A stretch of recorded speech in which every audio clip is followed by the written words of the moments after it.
Hi friends, చదువు లేకపోతే మతిపోతుంది, మతి లేకపోతే నీతి తప్పుతుంది, నీతి తప్పితే అభివృద్ధి ఆగిపోతుంది. ఒకప్పుడు అణగారిన వర్గాలకు అక్షరం అందని ద్రాక్షగా ఉన్న రోజుల్లో సమాజపు కట్టుబాట్లను ఎదిరించి విద్యా దీపాన్ని వెలిగించిన ఆ మహామనిషి ఎవరో తెలుసా?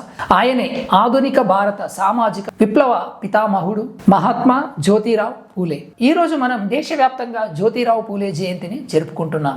కేవలం ఒక సంఘ సంస్కర్తగానే కాకుండా ఒక గొప్ప తత్వవేత్తగా, రచయితగా మరియు స్త్రీ విద్య కోసం పోరాడిన వీరుడిగా పూలే గారు మనందరికీ స్ఫూర్తి ప్రదాత. అసలు ఆయన జీవితం మనకు నేర్పే పాఠాలేంటి ఈ వీడియోలో వివరంగా చూద్దాం. 1848లో పూలే గారు పూణేలో బాలికల కోసం దేశంలోనే మొదటి పాఠశాలను ప్రారంభించారు.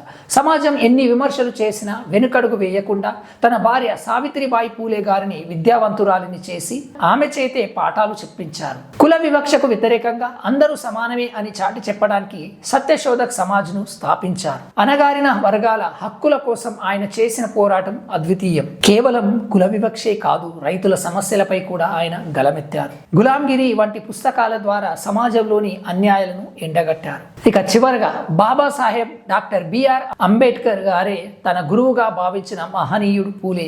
ఆయన ఆశయాలను గౌరవించడం అంటే కేవలం విగ్రహాలకు పూలమాలలు వేయడం కాదు, ప్రతి బిడ్డకు న్యాయమైన విద్యను అందించడం మరియు సమాజంలో సమానత్వాన్ని తీసుకురావడం.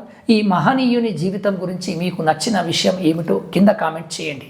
Thank you for watching. మరిన్ని ఇలాంటి ఇన్ఫర్మేటివ్ వీడియోల కోసం మన ఛానల్ని సబ్స్క్రైబ్ చేసుకోండి. జై భీమ్, జై పూలే, జై హింద్.